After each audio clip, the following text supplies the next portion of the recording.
Hello there, and welcome back. Assuming you are back, there might be some people who are still gone. If you are gone, then don't listen to this. Just enjoy yourself, enjoy your vacation. We're going to start out today with a little music, or at least some musical recommendations. And we're also going to coin a new term because this use of the word micro as a prefix has gotten really popular lately.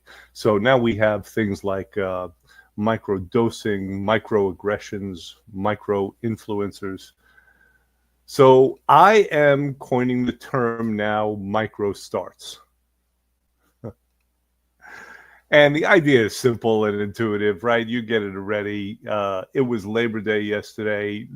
Let's be honest, for most of us, there was a long weekend of food and drink, maybe some travel, maybe some staying up too late. And then, of course, you wake up the next day, reality slaps you in the face, right? It's back to everything. And so we have to get going again. And we're going to do that with MicroStart. So we'll get into that in a minute. But we are starting out with a micro start ourselves here, right? So a little music to get going, or at least some ideas for music. Okay, here are the top 5 songs if you are micro starting. If you want to get started shifting the momentum back into the right direction, and you want to do it in a light way, in a way that's not overwhelming, then here are my recommendations for songs. So first, number 5. And this is a bit of an advanced move. This might be more for a macro start. So number 5 is Happy by Pharrell Williams. So I say that's an advanced move because that song might be a little too much. It might be a little too happy, right? So only if you're up to it, you can start out with Happy. And that'd be good with something like, just if you want to start moving every day, if you want to start maybe like dancing in your kitchen, because moving like that in a very joyful way, it lowers cortisol, it raises dopamine, which are those happy chemicals in your brain. And so it's really hard to be anxious and dance at the same time. So micro starting by dancing is a pretty good way to do it. Okay. Number 4, Here Comes the Sun by the Beatles. All right. Also, it's happy. It can be energizing. It's positive, but it's not on that same level like Happy. And so that's kind of for the next layer down, I guess. And you could sing that or hum it while you're just drinking a tall glass of water in the morning. That might be a micro start for you. You wake up in the morning, before you have your coffee, you first have a tall glass of water. It's not hard. It's a good way to start out the day with some hydration, and that will reduce your stress load. Hearing the Beatles in the first thing in the morning, it could be worse. All right, and it's good for a little bit of a circadian reset, especially if you can get outside a little bit. All right, song number 3, Lovely Day by Bill Withers. I don't know if you know this song, but it's a very positive kind of a song, but not obnoxious like Happy might be, not as in your face. It just kind of says, when you wake up in the morning, it's going to be a lovely day. And so that could be good for a 10-minute walk outside.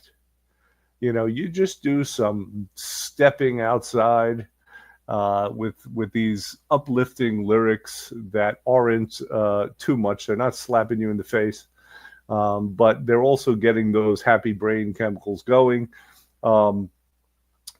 And you could add the song if you decide, let's say, your micro start should be a walk after meals. All right.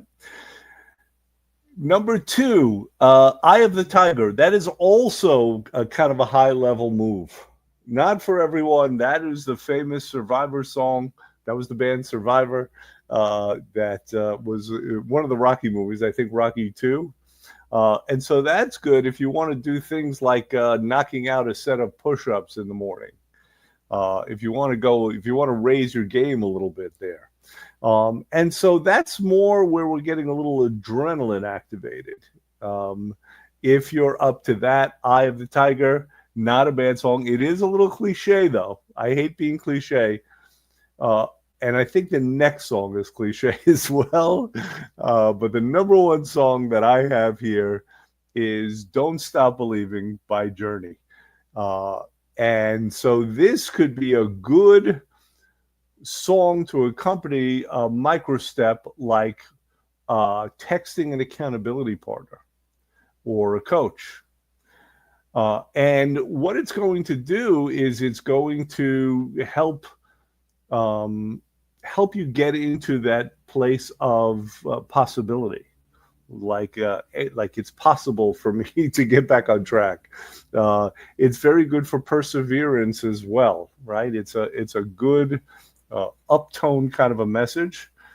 And, we don't always need to push harder. Sometimes we just need to believe. And if we're going to believe, we should start out with the beautiful tones of Steve Perry and Journey. Now, I am going to give a bonus. I'm not going to do it right now, but a little later, I am going to give you my pick for the greatest workout album of all time. A lot of people, they're going to start working out again. And if you've already made that decision, you want to do that, I am going to tell you. Now, I must tell you, it is not a typical pick. It is not AC/DC. It's nothing like that. But it's a great album, and it's a great workout album in particular. So first, let's get back into this subject. The idea of micro starting is really intuitive. It's just a matter of reality. We're not always ready to dive back into things. Now, I want to be clear about something. Sometimes the best move is a big, dramatic move.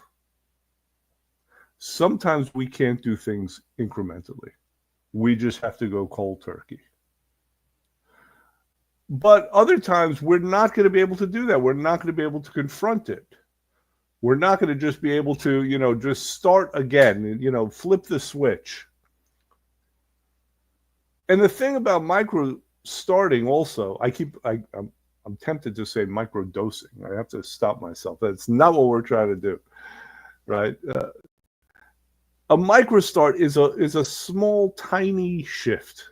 It's something that you can confront, that you can do. And the idea is to start to flip the momentum, to take some kind of a simple action that will flip the momentum in your favor.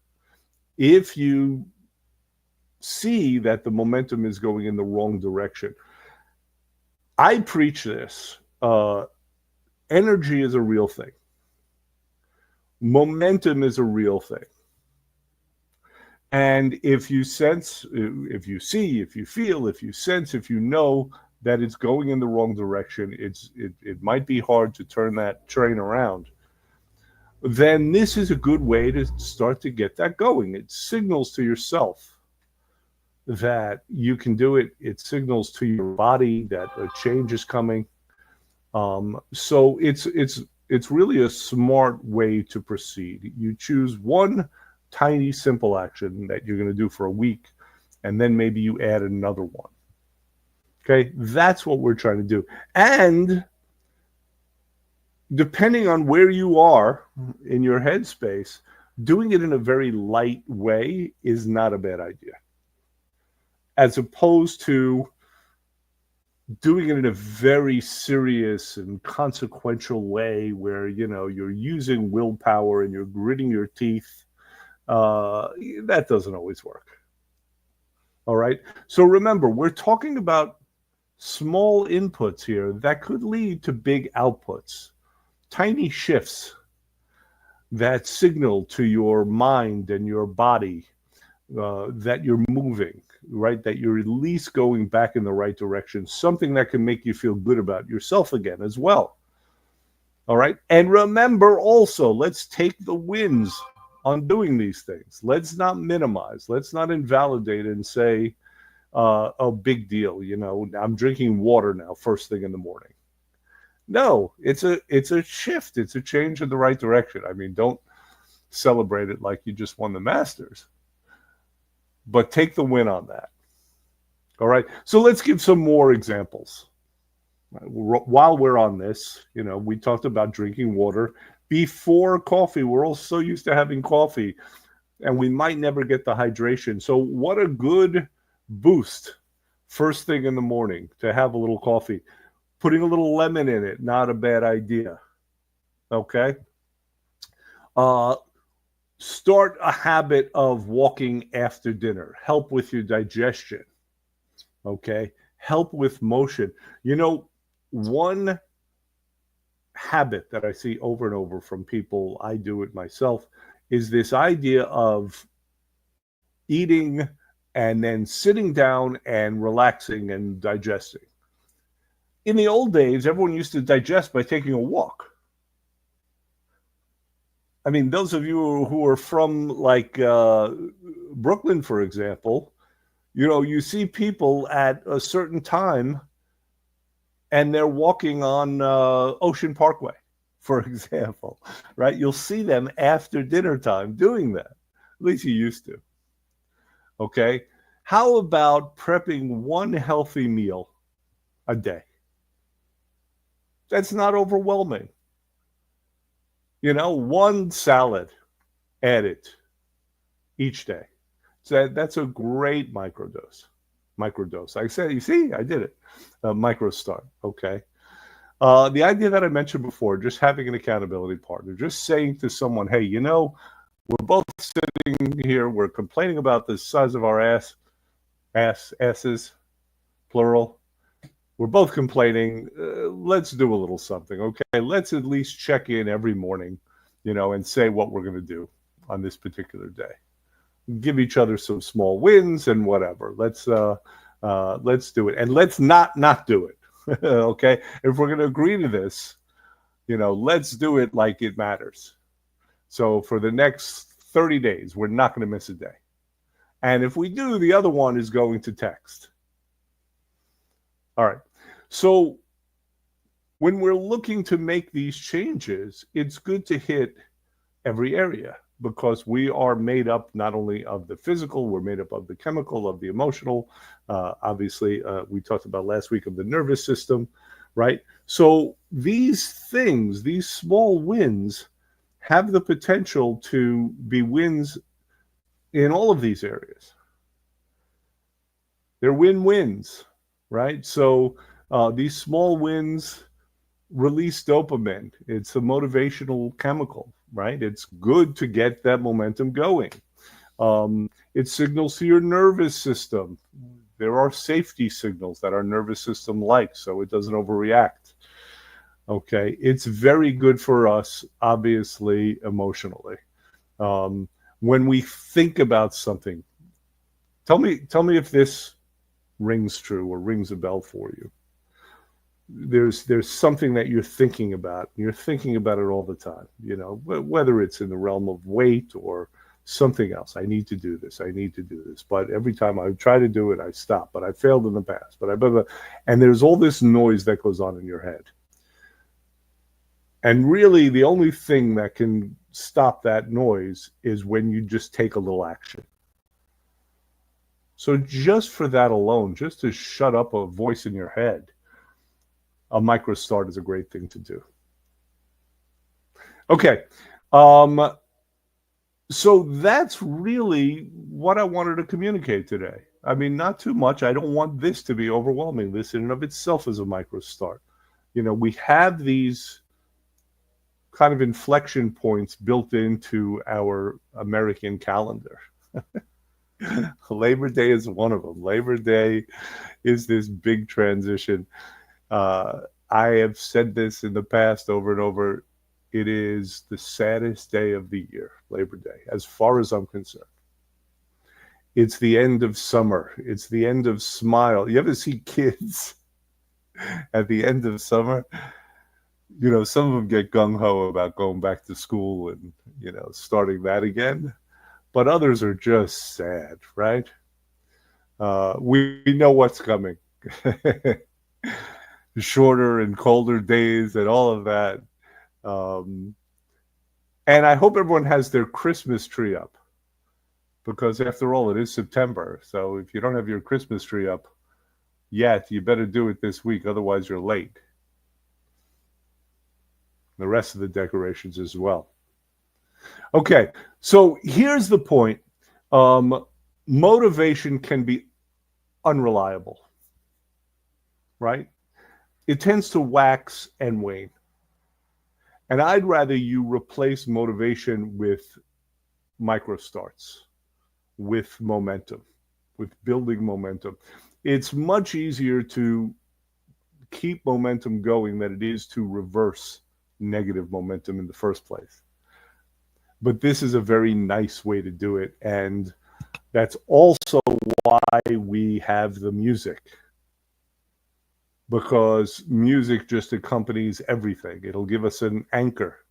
And that's why I recommended some of those songs. So choose whatever song it is for you that is going to help you in your pursuits, right? Because you pair them with music and now you make them fun and repeatable.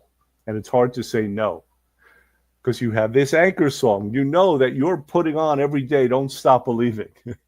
And when you do it, you're going to be, you know, it's going to remind you that you have to walk, or you have to prepare a meal, or whatever it is that you choose for yourself. And you have to believe, right? We don't want to not believe. So we're looking for movement in the right direction, rhythm, to push us forward in a very easy and gentle way. Okay, so I want everyone to think, what is your micro start for today? And what is your go-to song for it? If you want to, you can let me know. If you have trouble picking out a song, it is one of my gifts. I will help you. I don't know that today's list was the greatest, honestly. I was thinking of a wide audience. But I can do better if I need to.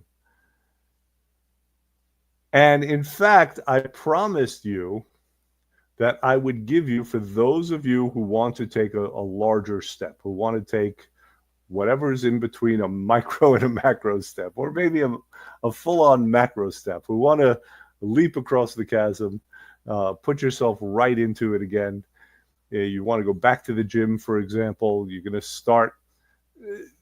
It's good to start gradually physically. Depending on your level of fitness. But I promised you the greatest workout album of all time, and I'm going to tell you what that is. And it may come as a bit of a surprise. For those of you who remember Frankie Goes to Hollywood, the name of the album is Welcome to the Pleasure Dome. And the reason it's the greatest workout album ever is because, first of all, very rhythmic, right? Secondly, all the songs have a very big sound, big, echoey kind of a sound, big dynamics. All right. Third, many of them are gradual, right? They start out slow and they get gradually more intense. All right. Fourth, it reminds you of the 1980s. That in of itself is motivational for some of us. Right? We can remember who we were back in the 1980s. Okay? So if you don't believe me, you want to take a leap of faith, go ahead and download that album, listen to it while you're working out. I guarantee you are going to have a great workout experience with that album. It will get you going. It will get that adrenaline pumping again. All right? So that's it for today. Thank you for joining me. If there's anything you need, please reach out. And that is going to be it. I will speak to you next week. Take care.